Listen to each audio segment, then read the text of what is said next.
kind of company and marketing situation.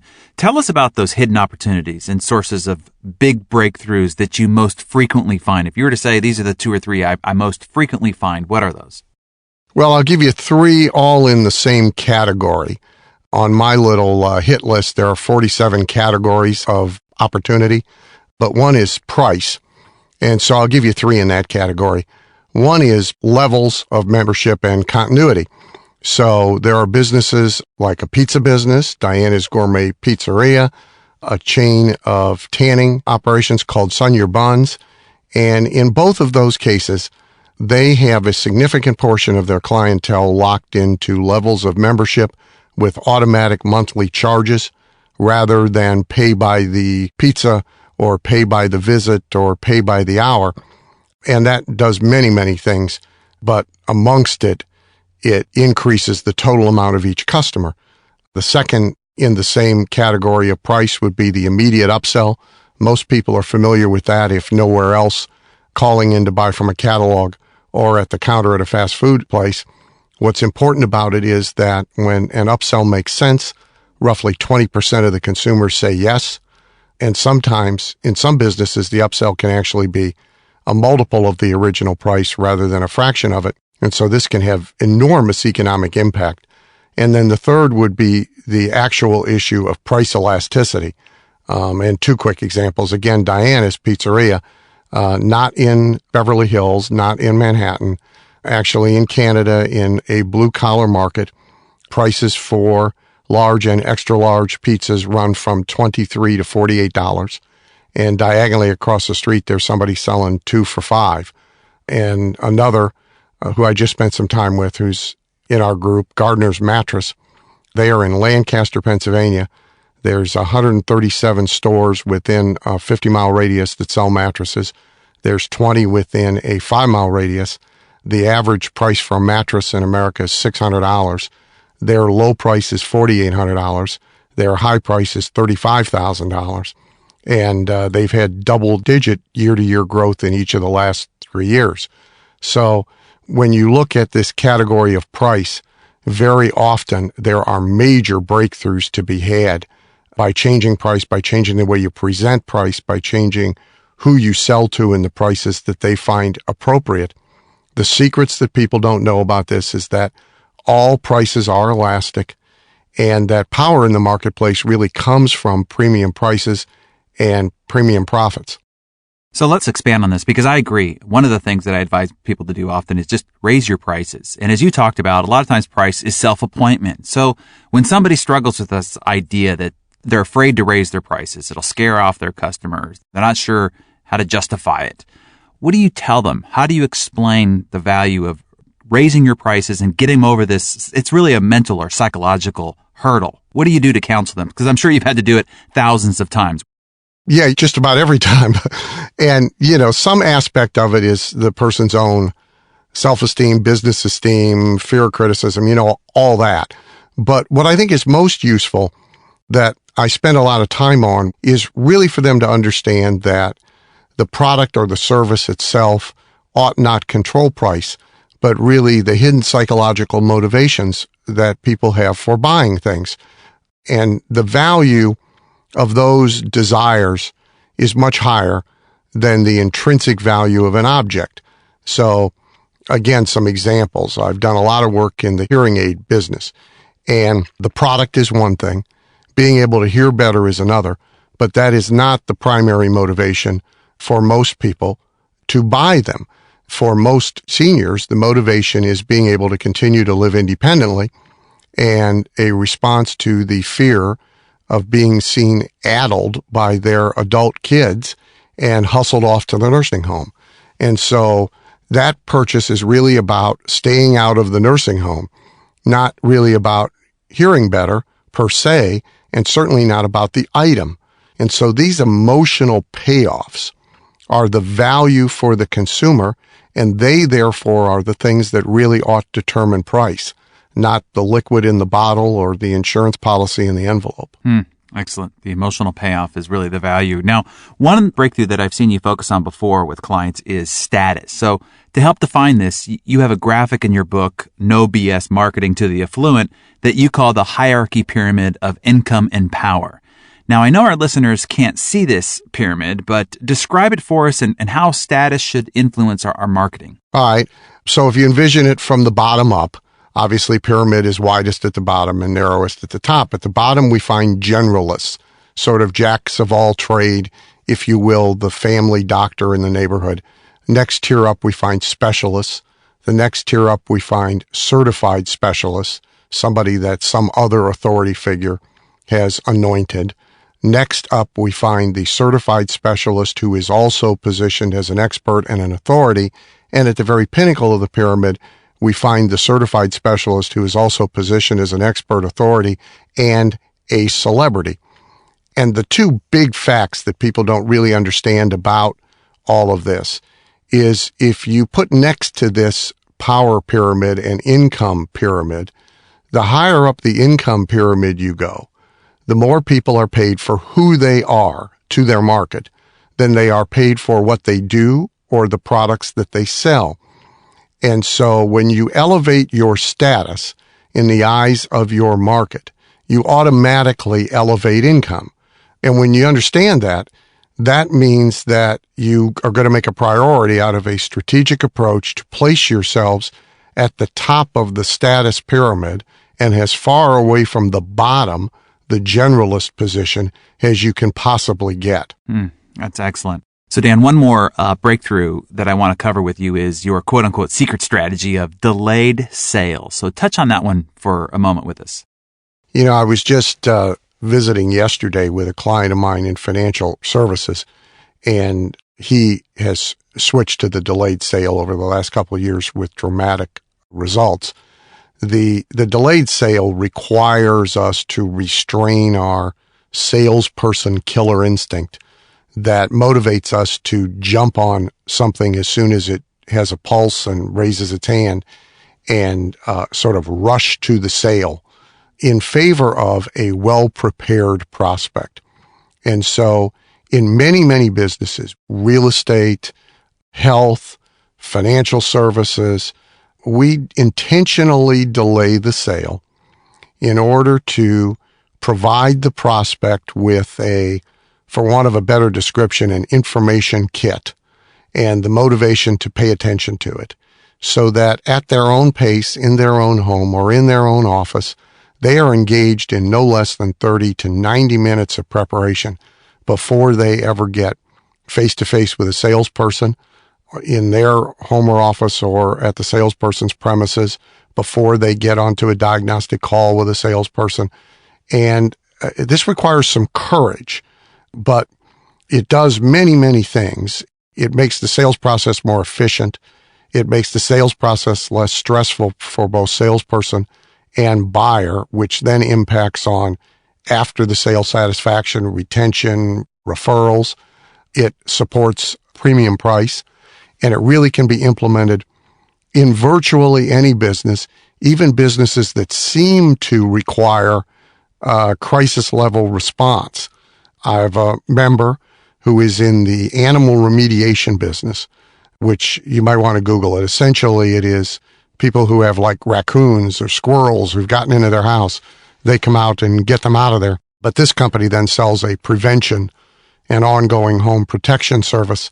And even they use a delayed sale and deliver what we call a shock and awe package by FedEx overnight in advance of the visit to the home. Huh. That's interesting. So yeah, that's, by the way, that's most people's first reaction is, huh? And you know, it's so contrarian to our idea of the hot prospect, but it's really erroneous to think of a hot prospect as somebody who has first revealed an interest, as opposed to a well-prepared prospect who, the way I look at it is, before I'm face-to-face with anybody and am going to go through the process of trying to get money from them on a 1 to 10 continuum of 10 being ready to hand over the wallet and 1 being completely resistant, I want them at a 7+ before I invest personal time in them. And so it really is a very different approach, and it can radically change many, many businesses. When I sold real estate, I would send a shock and awe package as well. So what's in the shock and awe package? And just explain a little bit, because I think that's a brilliant part of the process as well. It varies depending upon the business. And so the two principles about it are to deliver a lot more than any comparable or competitor does, and to show up like no one else in your field shows up. So in the backyard shed business, where I had a client we developed one for, all of his competitors simply sent out little trifold brochures and price lists. So in his case, a 2-pocket folder with a 16-page sales letter, a beautiful color brochure, a DVD of stories of people who own sheds and what they do with them. That's a big step up. That's a shock and awe package. Then you have the method of delivery. Is it mail? Is it priority mail? Is it FedEx? Is it messenger service? I have clients where the shock and awe package has an out-the-door cost of $20, $25. I have clients where the out-the-door cost is 10 times that. And it varies a lot by value of sale, value of client, and what you're up against, what you need to do to show up like no one else. Yeah, just a brilliant idea all into itself. So, Dan, we've talked about a lot of breakthrough ideas. Conversely, share some of the biggest mistakes that you see and deal with most consistently with clients. Well, I'll name 3. 2 are redundant, so we can name them real quick. One is poor price strategy, which creates severe handicaps in the marketplace. Second is being product focused, selling what's on the wagon, which leaves you open to being very easily commoditized and sort of ignores where the consumer is. It's all coming from where we are and what it is that we have and want to sell. The third mistake, spend a couple minutes on, is not developing any unique factors, either in your service or your marketing. Last week, I went to a big home and garden show. And one of the things that I looked at was backup generators. And there were 6 exhibitors there, all selling backup generators. And if you put duct tape over the name of their company at their exhibit, and you cut their names out of the material they sent you home with, all of it was easily mixed up and interchangeable.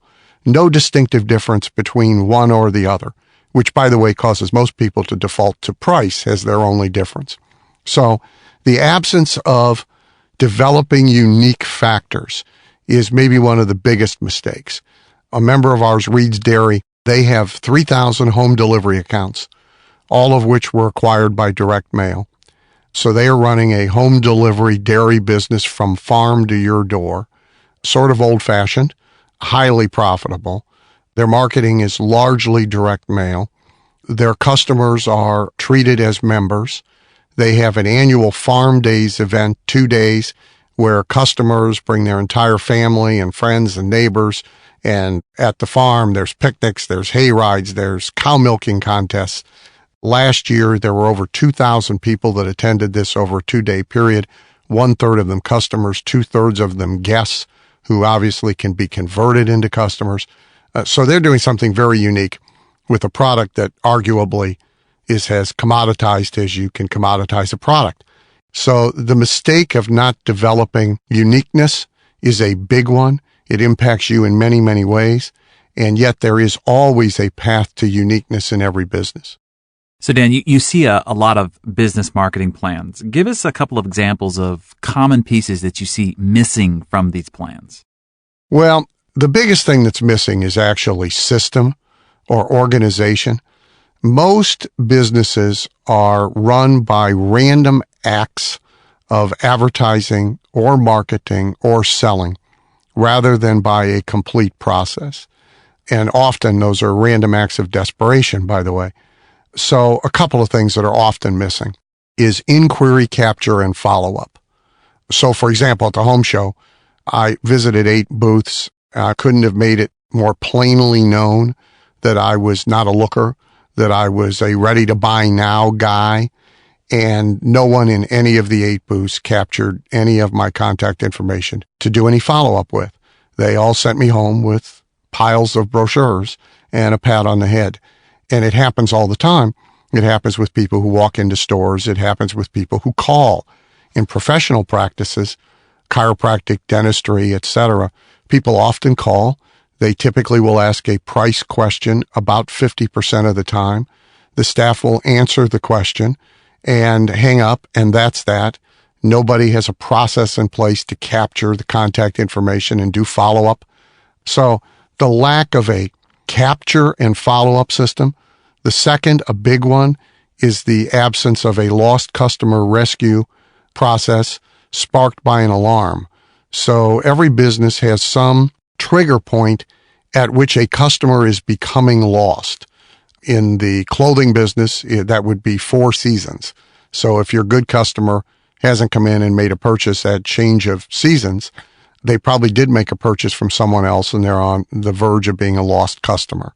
If you run a local diner and Harvey comes in every morning for his bacon and eggs, and Harvey doesn't come in today, he's in danger of being a lost customer. You really ought to check on Harvey, A, to make sure he's still alive, but B, he may have been enticed to go meet a buddy of his at a different restaurant that morning for breakfast. And lo and behold, Harriet, who waited on him, reminds him of his grandmother, and she burnt the toast exactly like his ex-wife used to, which is the only thing he actually likes about his ex-wife. And now he's going to go back there tomorrow instead of come back to your diner. And if he does that 3 days in a row, you've lost him.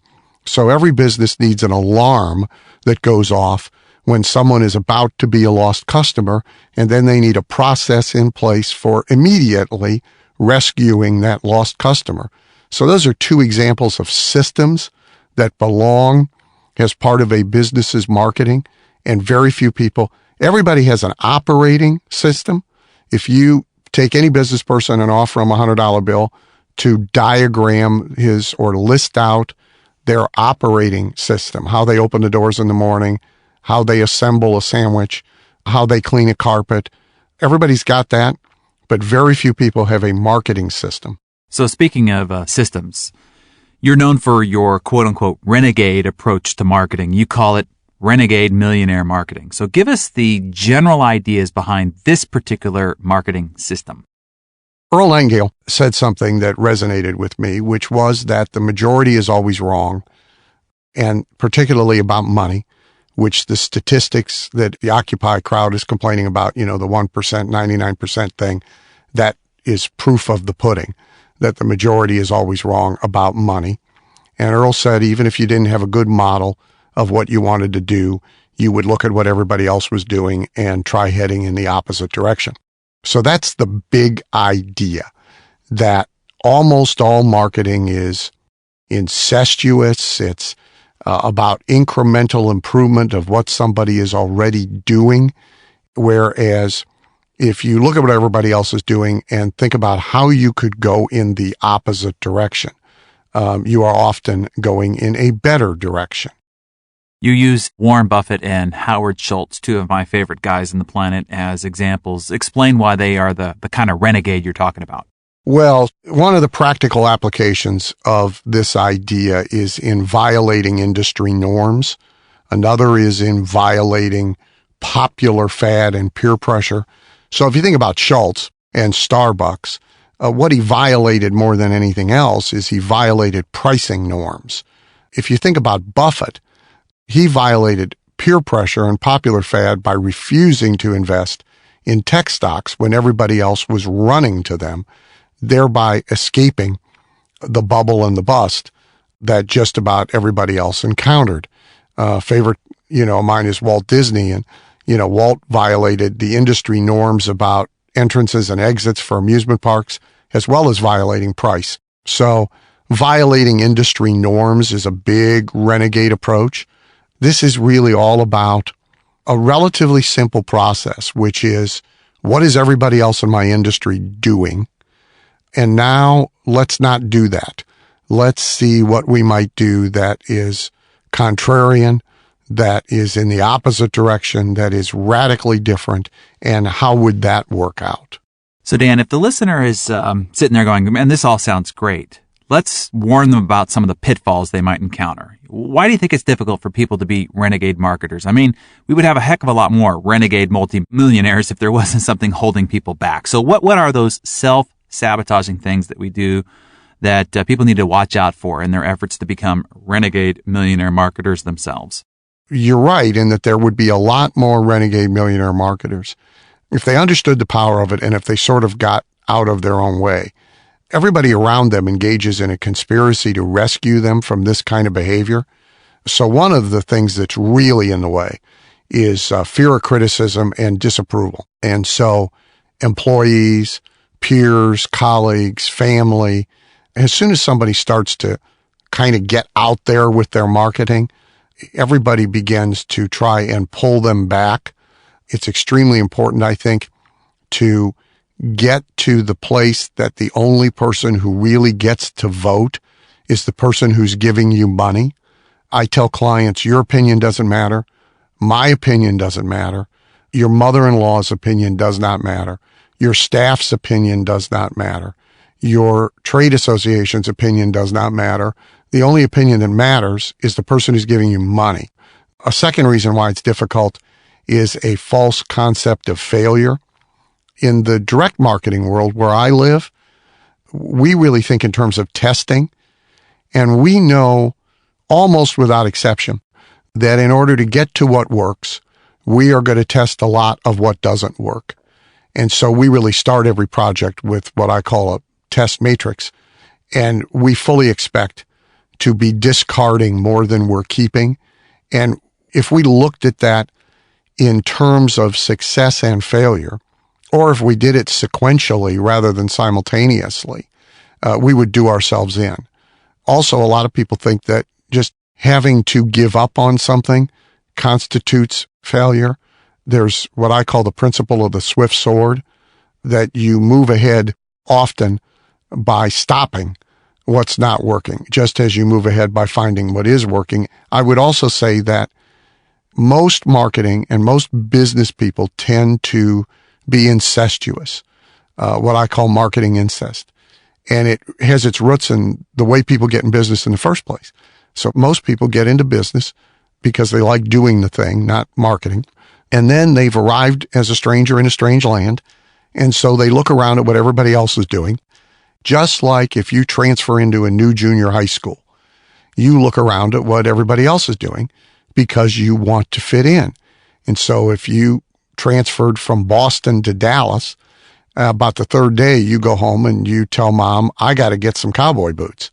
If you transfer from Dallas to Boston, you go home after the third day and say, Mom, I got to get rid of these cowboy boots. And so adults do the same thing when they get into business. And there's enormous pressure put on people by this. And so we talk about the importance of consistency in marketing, but the equal importance of avoiding conformity in marketing. And I think that's very difficult for a lot of people. Yeah, I've heard it described as tunnel vision before. And I really like the idea of building an immune system to criticism. Now, one of the ideas you talk about in your Renegade Millionaire is work as autonomy. So let's talk about that and its links to great marketing. Well, autonomy, being able to conduct business on your own terms, have clients you want and not have clients that you don't want, have hours you want, not have hours that you don't want, be in the place you want, so forth, at the price you want, et cetera, et cetera. Autonomy is the ultimate aspiration, right? I mean, really, why are we trying to be successful in business in the first place? Why are we trying to have a high income in the first place? Why are we trying to create wealth in the first place? So it is the ultimate aspiration, but it can also be a tremendous attractant to the marketplace. I have a saying that says, there's no long line to see the wise man seated at the bottom of the mountain. And so often the person who is conducting business on their own terms is more attractive than the person who is overly eager, overly pliable, overly accessible. And finally, autonomy is a skill. So it's the means to an end and the end to a means all at the same time.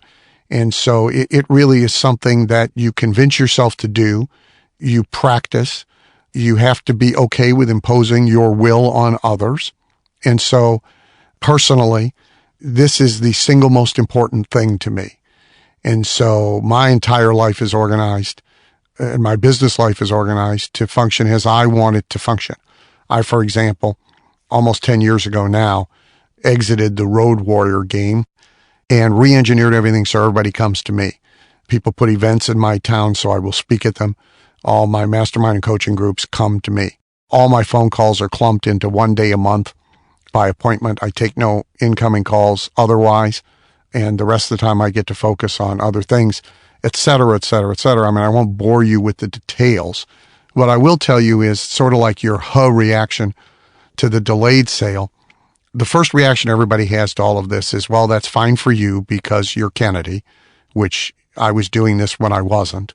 Or their reaction is, my business is different. I can't do that in my business. And if we had enough time, you could name an industry or a profession, and I could give you a case history of somebody who has transformed their business or their professional life to be one of great autonomy and to impose their will on clients. And in so doing, not only have they made their life better, they have increased the demand for them and increased their income at the same time. So I just want to extend on this, Dan, because you have such an extreme example. So you are one of the most highly paid marketing consultants and the most sought after marketing consultants, and yet you do not have an email account. You cannot email your office. Just explain a little bit more of that, please. Well, so there's several things about me and the internet. I mean, I'm not anti-internet as a marketing media, and I should not be misunderstood on that point.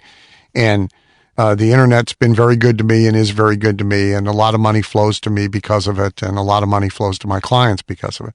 I personally have enormous distaste for the whole thing and refuse to use it. In terms of control, though, which is where you wanted to go, you're absolutely right. I mean, I don't use email inbound or outbound. I don't own a cell phone. I don't take unscheduled inbound calls. And for me, it is about productivity and control of access. And so the more junk communication, the more easy media that communication is permitted to take. So, of course, I came up when you had a choice of, mail or FedEx, and then we got fax, and now we got email, and then we got texting.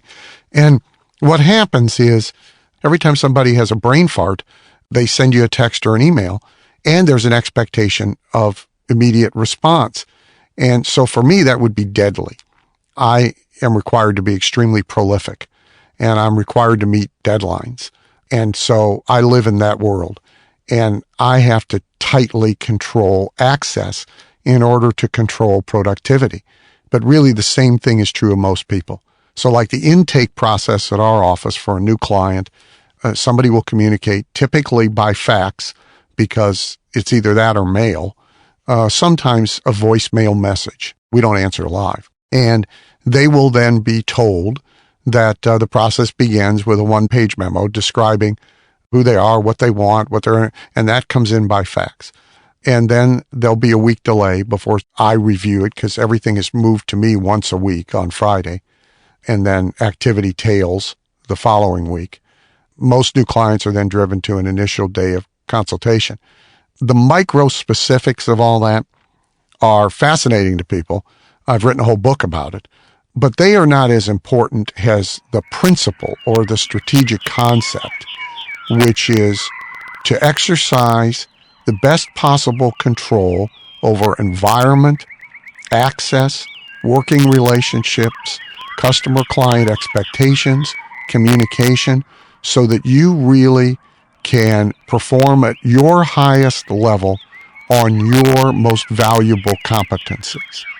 Sort of the opposite of all that is the guy running through the airport, conducting an important telephone call with an important client. I mean, the most amazing trend to me, and if women could see it, it would confirm their suspicion that men are all goofballs, is a business person standing at a urinal in a public restroom, talking on a cell phone, and actually conducting an important conversation with somebody because he felt compelled to take the inbound call, or even worse, he's using that time to make an outbound call. Now, he's got more manual dexterity than most women would give guys credit for. But even so, sometimes he also has wet shoes. But the most important thing is, how can you concentrate? How can you focus? How can you be at your best for that call under those circumstances? And so one of the things we sell to my clients is, Yes, you may find these rules unusual and frustrating perhaps at times. But for example, with a phone call, when you have your scheduled 20 minutes with me, you know that I am at my desk. I have your file. I have prepared, and you have my undivided attention. I had to recover from my laughing fit here, just with the visuals that you were providing with the wet shoes and the male dexterity. And Yeah, it works a lot better with a live audience. Yeah, and it's such a brilliant example, Dan, and I aspire to be even more and more like that. Of course, your example is the pinnacle that we all should strive for, but even just 1/100th of the kind of rule set to control your environment and your time and your focus and your productivity, the increase in results would be dramatic. So I appreciate you providing the pinnacle of that example, and then we can all work towards that. So then, final question for you today, Dan. I want to ask you a question I ask many of our uber successful experts and thought leaders. As someone who has done great things, made millions, worked with millionaires, what's the single best piece of advice you would give someone who's just starting his or her own business, and something that will give them an advantage in getting off to a successful start and sustaining it? What would that piece of advice be? I'm very good at making rules. I'm not very good at following, so I'm going to give you two answers instead of one, but they're both short. So one would be reject norms, but find models.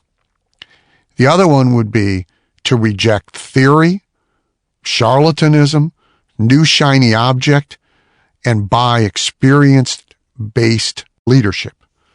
And those two things will take somebody a long, long, long way. Lots of wisdom in those two answers, Dan, and I agree with you 100%. So, Dan, this interview has been truly enlightening. I've got 3 pages of notes sitting in front of me as a result of this interview alone. Audio, copyright Success Media, all rights reserved.